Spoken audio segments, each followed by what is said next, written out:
ছাত্রছাত্রীরা এবারে প্রজেক্ট দেওয়ার আগে তোমরা একটু বইটা দেখো। বইয়ে 4.2 পেজ 188 যেখানে এক্সেল প্রথম দিকটা শুরু হয়েছে সেখানে দেখো। এক্সেল শুরু করার পদ্ধতি এগুলো তো থিওরিতে আসবে না, তোমরা প্র্যাকটিক্যালে স্টার্ট প্রোগ্রাম যেরকমভাবে এক্সেল যেরকমভাবে করতে হয় সেরকম করবে। আর তারপরে দেখো 4.3 এক্সেল 2007 ওয়ার্কবুক। আর এর ভেতরে কি কি থাকে অন্যান্য যে সফটওয়্যার আছে তাদের মতোই title bar, quick excel toolbar, office button, ribbon, worksheet, row, column, cell, name box এরকম বিভিন্ন আছে। শেষে আছে দেখো স্ট্যাটাস বার। তা এগুলো তো কারো পক্ষেই মুখস্থ রাখা সম্ভব না, কোনটা কোথায় আছে কি ব্যাপার। যেগুলো ইম্পর্ট্যান্ট পরীক্ষা আসতে পারে সেইগুলো তোমরা একটু খেয়াল করে করবে। আমি সেগুলো একটু বলে দিচ্ছি। হ্যাঁ, টাইটেল বারটা ওপরে থাকে, সেটা থেকে কি তোমার টাইটেল দেবে আর কি তোমার ওই এক্সেল ফাইলে, সেটা তো থাকবেই। এবারে পরপর তোমরা যখন প্র্যাকটিক্যাল করবে এগুলো একটু দেখে নেবে যে কিভাবে কোনটা আসছে। রিবনটা একটু ইম্পর্টেন্ট, তার ভেতরে হোম রিবনটা দেখবে। হোম রিবনে 7টি কমান্ড গ্রুপ থাকে। এর ভেতরে এক্সেল খুললেই হোম রিবনটাই ওপেন থাকে। আর তার পাশে থাকে দেখো ইনসার্ট রিবন। হ্যাঁ, ইনসার্ট রিবনটা ইম্পর্টেন্ট কোনটা, অ্যাকচুয়ালি চার্ট, এইগুলো ইম্পর্টেন্ট। চার্টটা বেশি ইম্পর্টেন্ট ইনসার্ট রিবনে। হ্যাঁ, তারপরে ইম্পর্টেন্ট হচ্ছে এমনি রিবনগুলো রয়েছে, পেজ লেআউট রিবন, ফর্মুলা রিবনটা ইম্পর্টেন্ট। এর ভেতরে তোমার ফর্মুলা, ক্যালকুলেশান এগুলো আছে দেখো, ফাংশান। হ্যাঁ, আর তারপরে ডেটা রিবনটা ইম্পর্টেন্ট কোনটা, শর্ট অ্যান্ড ফিল্টার, যেটা তোমার সিলেবাসে রয়েছে, শর্ট অ্যান্ড ফিল্টার ডেটা রিবনের মধ্যে। এছাড়া রিভিউ বা ভিউ রিবনে এগুলো কাজ করা যায়। তাহলে রিবন অনেক রকম আছে, তার সবগুলো দরকার নেই, যে কটা রিবন দরকার সেটা আমি একটু বলে দিলাম। এবারে ওয়ার্কশিটে রো, কলাম আর সেল থাকে। আর এক্সেল 2007 অনেক সময় দেয় যে কতগুলো রো থাকে, অ্যান্সারটা তোমরা বইয়ে পেয়ে যাবে। 10,48,576টি রো থাকে এক্সেল তোমার ওয়ার্কশিটে, একটি ওয়ার্কশিটে। আর কলম থাকে 16,384টি কলম। হ্যাঁ, আর তোমার কলমের শেষ কলমটির নাম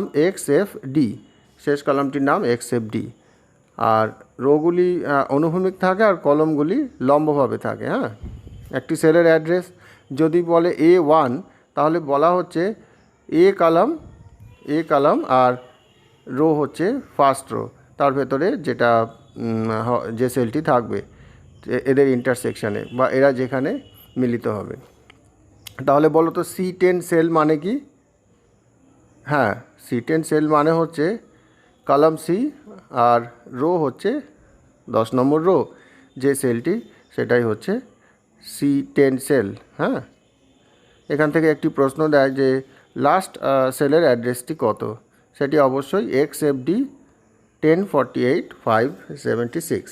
নেক্সট পেজে দেখো নেম বক্সে কী থাকে, তুমি যে সেলে কাজ করবে সেই অ্যাড্রেসটাই নেম বক্সে ফুটে ওঠে। হ্যাঁ, এবারে বিভিন্ন ফর্মুলা বার, ওয়ার্কশিট ট্যাব এগুলো আছে। এগুলো তোমরা কাজ করতে করতে এগুলো বুঝে যাবে যে কি করা হয়, কিন্তু এগুলো পরীক্ষায় আসবে না। এগুলো প্র্যাকটিক্যালের বিষয়।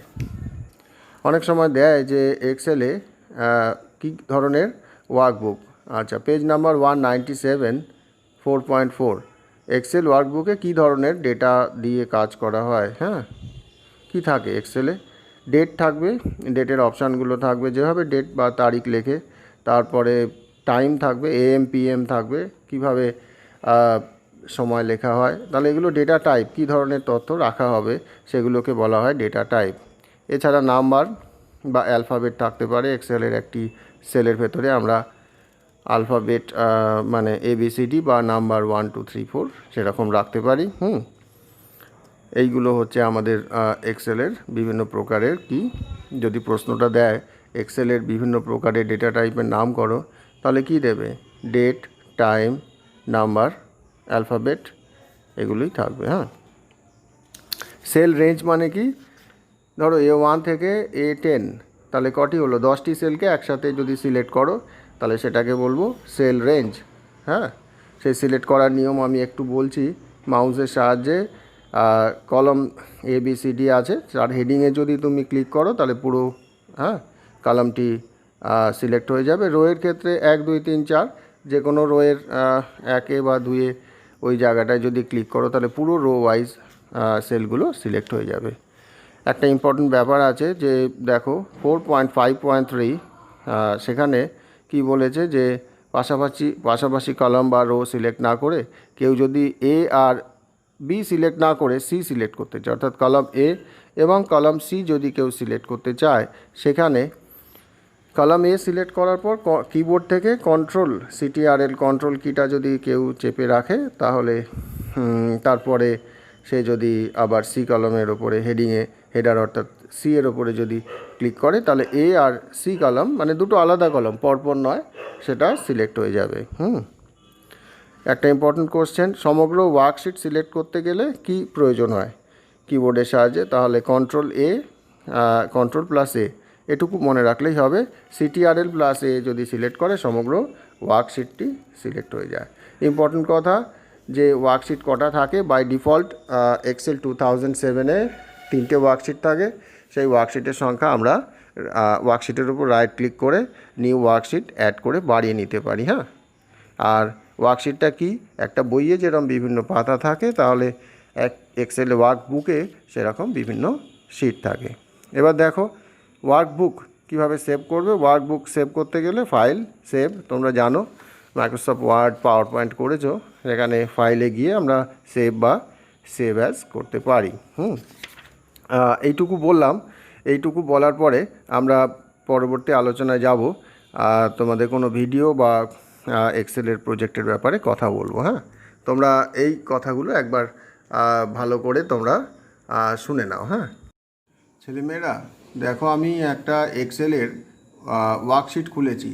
এখানে কি কি রিবন আছে একটু দেখো। এটা হোম রিবন। হোম রিবনের আন্ডারে এখানে ক্লিপবোর্ড দেখতে পাচ্ছ, এখানে ফন্ট, অ্যালাইনমেন্ট, এসব কমেন্ট গ্রুপগুলো আছে।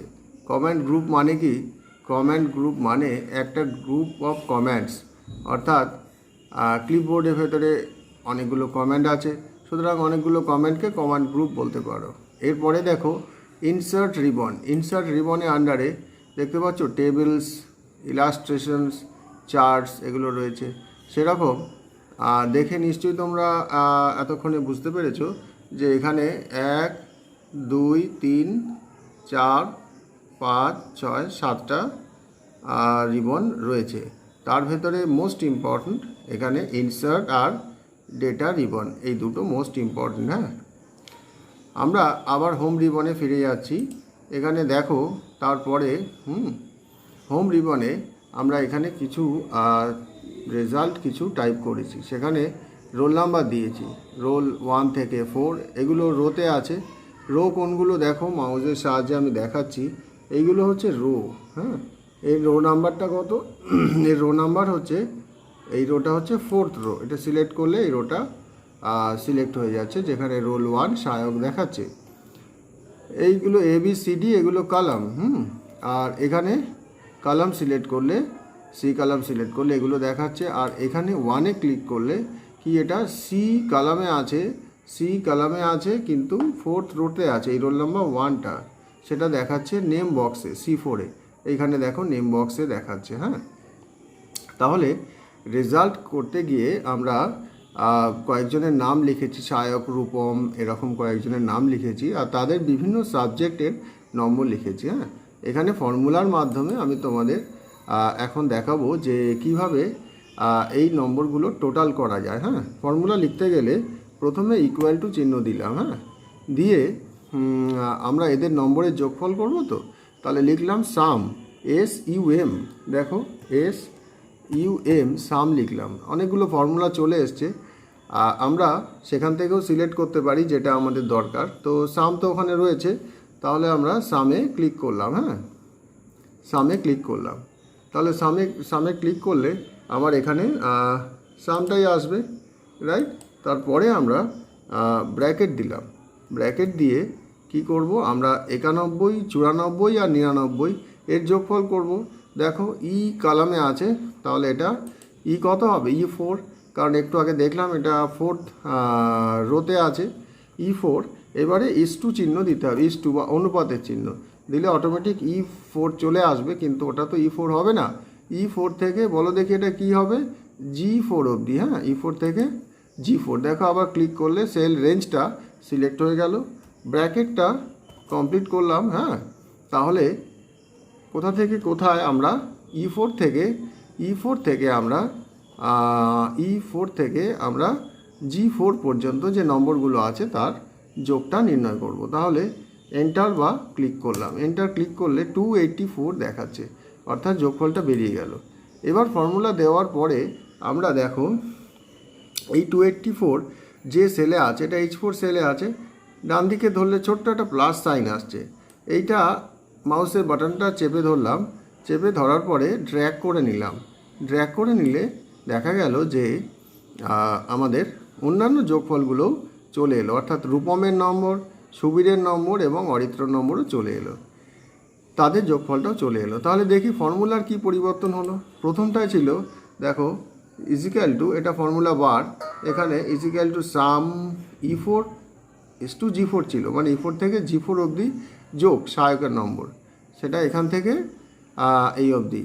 কিন্তু পরবর্তীকালে রূপমের নম্বর, দেখো রূপমের নম্বর কি হয়েছে, E5 ইস টু G5। এটা কিন্তু আমরা টাইপ করিনি, এটা অটোমেটিক্যালি এটা চলে এসছে, হ্যাঁ। তাহলে এটা আমরা যখন ড্র্যাগ করেছিলাম, এইখান থেকে ড্র্যাগ করেছিলাম নিচের দিকে, তখন অটোমেটিক্যালি চলে এসছে। এই সুবিধাটা এক্সেলে আছে। এইরকমভাবে আমরা এক্সেলে ফর্মুলা ব্যবহার করতে পারি, হ্যাঁ। আমি পরের ভিডিওতে আসছি। দেখো এবারে একটা ওয়ার্কশিটের আন্ডারে আমরা নতুন রো যদি যুক্ত করতে চাই তাহলে কি করতে হয় দেখো।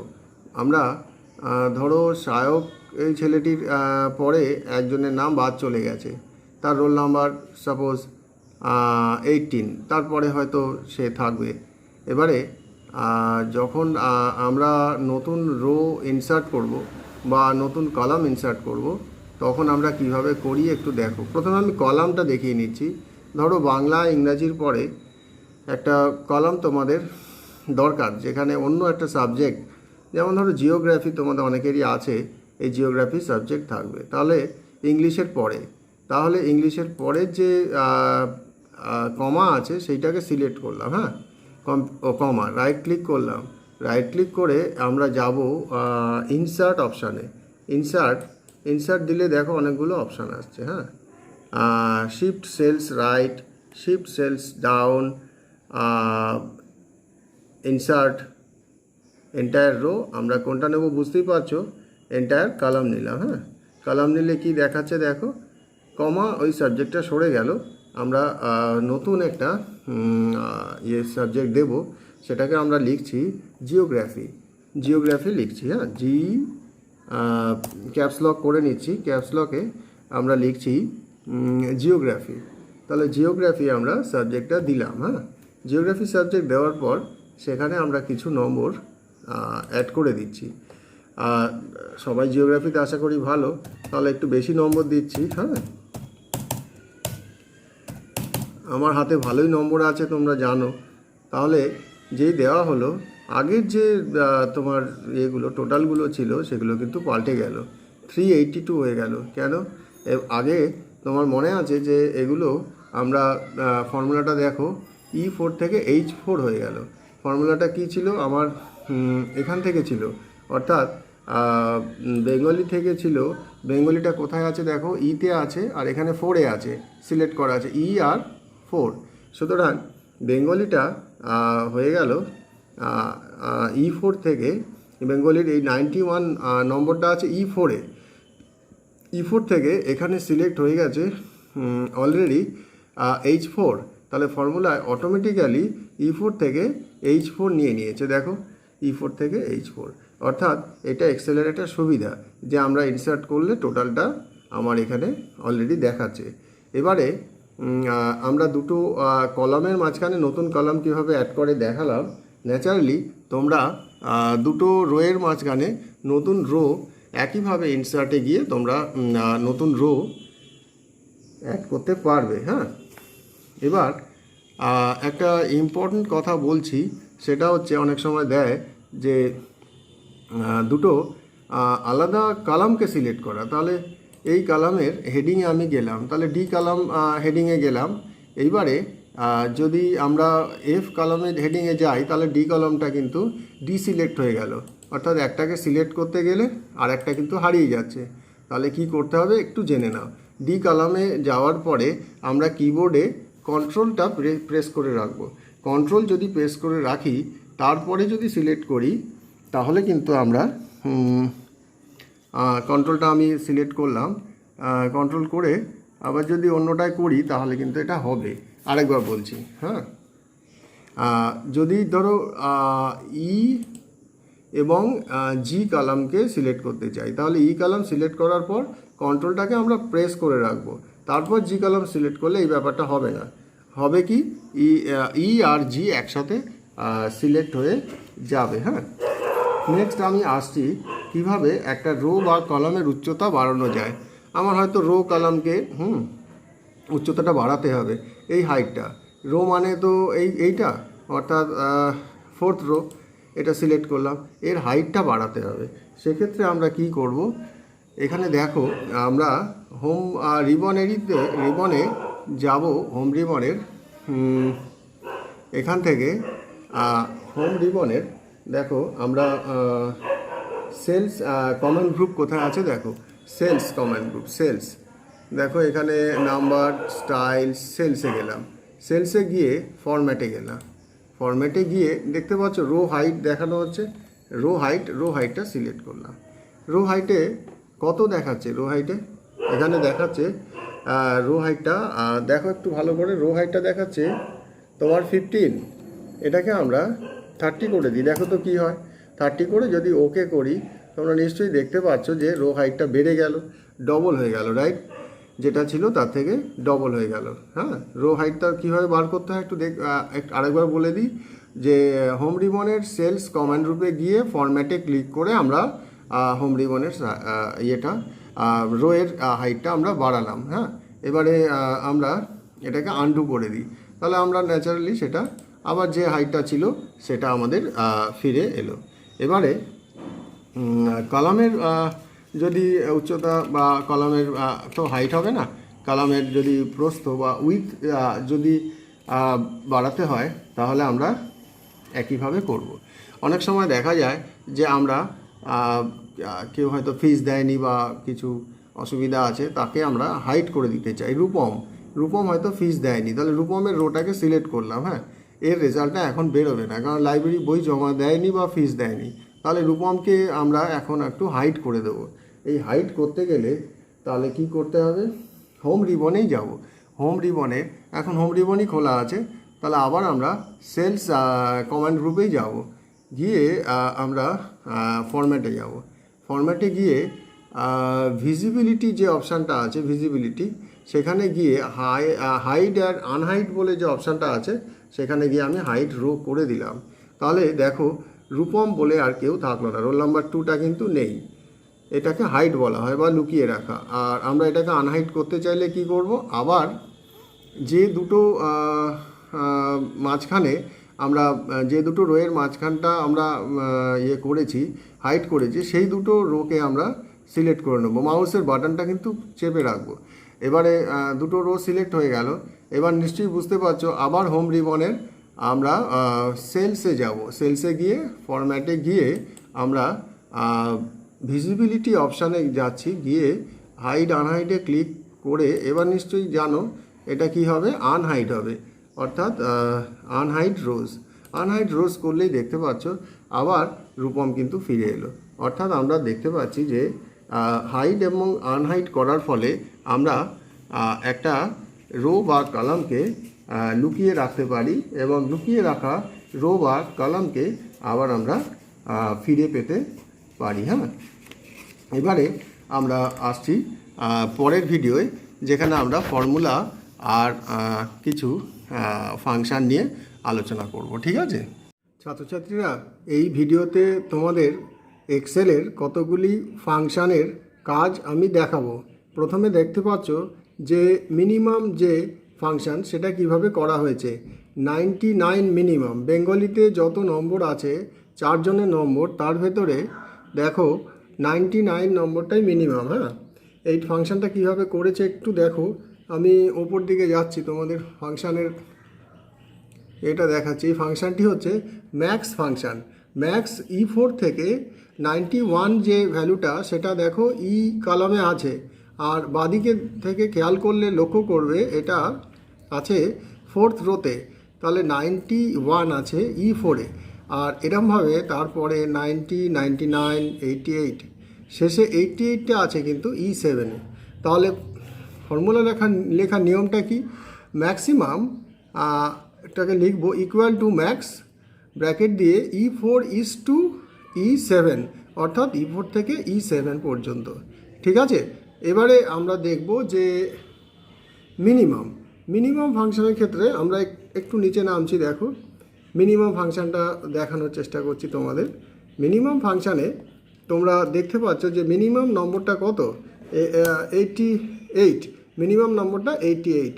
এর পরিপ্রেক্ষিতে দেখো তোমার ইজিক্যাল টু মিন, এটা ফর্মুলা বাড়ে মিন E4 ইজ টু E7, অর্থাৎ এটা লিখলেই আমরা 91 থেকে 88 যে মিনিমাম নম্বর সেগুলো আমরা পেতে পারি।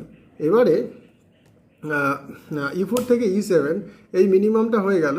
এবারে প্রত্যেকটা সাবজেক্টের ম্যাক্সিমাম করার জন্যে আমরা ন্যাচারালি এই যে ছোট্ট একটা কোণা দেখতে পাচ্ছ, এই প্লাস সাইনটা কি হয়ে যাচ্ছে, একটা ছোট প্লাস হয়ে যাচ্ছে।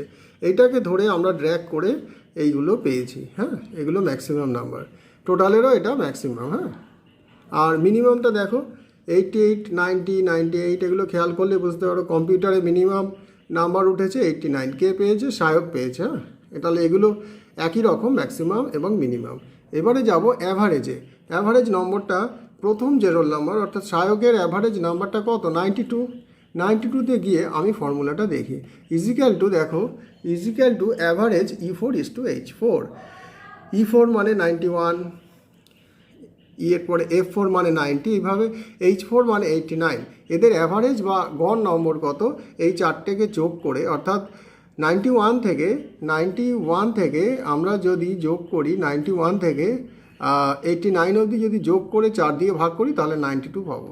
এইভাবে অ্যাভারেজটাকেও ছোট্ট এইখানে ডান দিকে প্লাস সাইন দেখতে পাচ্ছ এসেছে, এই প্লাস সাইন ধরে নিচে যদি ড্র্যাগ করে দিই তাহলে প্রত্যেকের অ্যাভারেজটা পাবো। তাহলে দুটো ইম্পর্টেন্ট ফাংশান বললাম, ম্যাক্সিমাম, মিনিমাম এবং অ্যাভারেজ। এবারে কাউন্ট মানে কি? কাউন্ট মানে কতগুলি সংখ্যা আছে। আমি এখানে কাউন্টটা 0 পেয়েছি, তার কারণ কি জানো তো? কাউন্টের পাশে দেখো এখানে 0 আছে।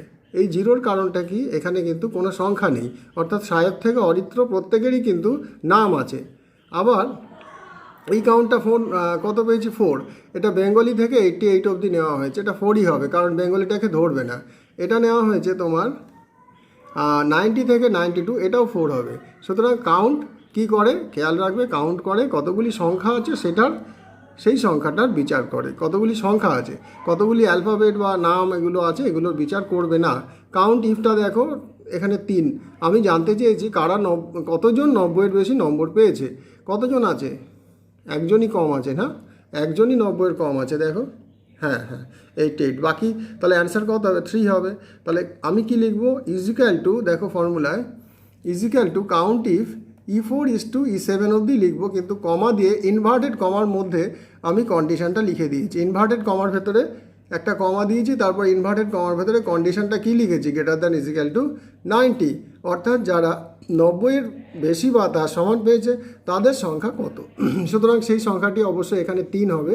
এইবারে আমি তোমাদের ড্র্যাগ করে দেখাচ্ছি যে এই সংখ্যাটিকে আবার কত পাবো। তাহলে আমি এখানটাকে ছোট্ট প্লাস এসে গেছে, এটাকে আমি ড্র্যাগ করছি। দেখো ড্র্যাগ করে যদি আমি এই অবধি যাই, অর্থাৎ এখানে অবধি, তাহলে দেখলাম যে 3 4 4 3 পেলাম। অর্থাৎ ইংলিশে সবাই 90-এর ওপরে, জিওগ্রাফিতেও তাই, একমাত্র কম্পিউটারে একজন শুধু 89 পেয়েছে। অর্থাৎ কাউন্ট ইফ, অর্থাৎ কতজন 90 বা তার বেশি পেয়েছে সেই সংখ্যাটি কম্পিউটার অ্যাপ্লিকেশান বা কমার ক্ষেত্রে হচ্ছে 3, আর অন্যান্য ক্ষেত্রেও আমরা ইতিমধ্যেই বার করেছি। তাহলে আমরা কতগুলো ইম্পর্ট্যান্ট ফাংশান দেখলাম। এরপরে যে ফাংশানগুলো আছে সেগুলো তোমরা কিন্তু নিজেরা একটু চেষ্টা করো, হ্যাঁ, তাহলে তোমরা নিজেরাই পারবে, হ্যাঁ, নিজেরাই কম্পিউটারে বসে একটু চেষ্টা করো। আমি প্র্যাকটিক্যালটা এখানে দেখিয়ে দিলাম একটুখানি। এখানে প্রথমে ম্যাক্সিমাম ফাংশানটা বলতে গিয়ে দুবার ভুলক্রমে মিনিমাম কথাটি বলা হয়েছে, একটু খেয়াল রেখো, হ্যাঁ।